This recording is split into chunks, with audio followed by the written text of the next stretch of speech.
Hello YouTube, my name is Isabella and welcome back to my channel Stubbornly Bookish.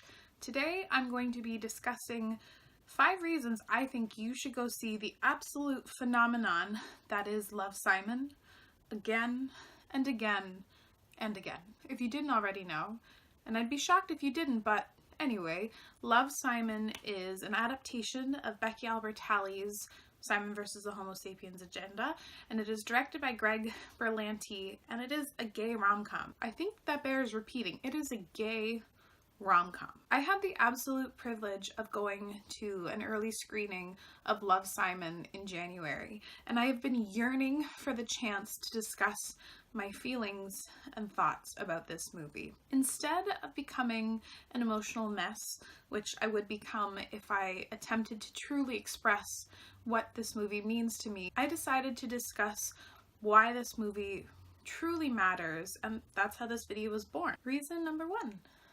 It's gay. Yes, I absolutely believe that you should go and see this movie simply because it features a gay main character. It is the first movie of its kind, a big studio behind it, wide release, and fantastically well-known actors. I believe that needs to be acknowledged, embraced, and celebrated. Reason number 2.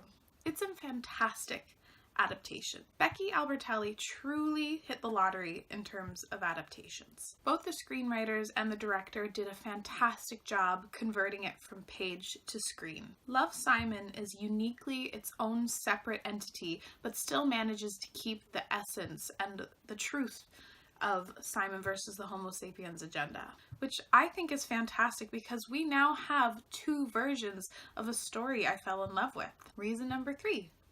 It's gay. The sad fact of the matter is that the industry will forever use this movie's success or failure as a gauge to see whether there is a market for LGBTQ+ movies. Is it fair? Not one fucking bit, but it is the truth. Let's look at female-led superhero movies as an example. The first ever female-led superhero movie was Supergirl in 1984. It was both a critical and financial flop and was then deemed that there is no market for female superheroes. 20 years later, they made Catwoman with Halle Berry. It was poorly directed, the writing was garbage, and the acting was terrible. However, because it was a female-led superhero movie and it did so poorly, all female superhero movies were deemed to be a risk and that there wasn't a market for them. 13 years later, Wonder Woman makes $821.9 million USD worldwide. It took them 33 years to maybe figure out that female comic book fans might like to see a female-led superhero movie. It took them 33 years to maybe think that everyone would like to see this movie and go out and see it, but it was still deemed a financial risk. They only gave women 3 chances to get a superhero movie right, but look at all of the male superhero movies out there. I just fear that if Love, Simon isn't financially viable, that it will seriously derail queer movies from being made, from big budget studios taking a risk on queer movies, and that's bullshit. Reason number 4. I think it's incredibly well made. From the acting to the directing to the screenplay, everything comes together so well to become an insanely relatable story. You don't have to be gay to relate to Simon.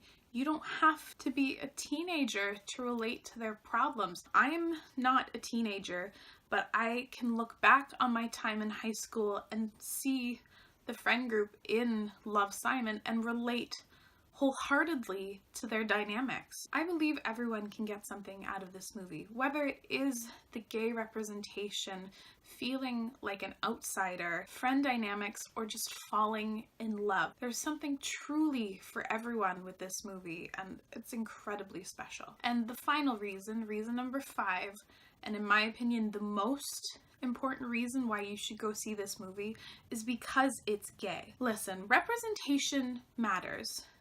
Representation matters, And if you can't get that, I don't know why you're watching this video. In the past few years, the book community, and specifically the young adult book community, has done a fantastic job in regards to representation and including diverse voices. It by no means is perfect, and it clearly has a long way to go, but it is pushing in the right direction. This wonderful change means that teen readers have finally gotten to see themselves in the content they consume. However, not every teen is a reader, so they don't get to see themselves represented. Almost all other entertainment industries have not had the key conversations that the book community has had, and they're only just starting to maybe realize why representation matters so much. Fuck the Inane Times article for attempting to dismantle the milestone that is Love, Simon. I'm no longer a teen, but frankly this movie was life-changing for me, and it really boils down to the fact that representation matters. LGBTQ+ people, specifically teens, deserve to see themselves as a main character, not a side character, not an afterthought, or not an addition to diversity. Their stories deserve to be at the forefront as a main character. We deserve this. We just do. So those are my biggest reasons why I believe you should go out and see Love, Simon. I would love to know your thoughts down in the comments. If you've seen it, let's gush about it. You might have a hard time reaching me though, because I plan on seeing this movie again and again and again. And I think you should too.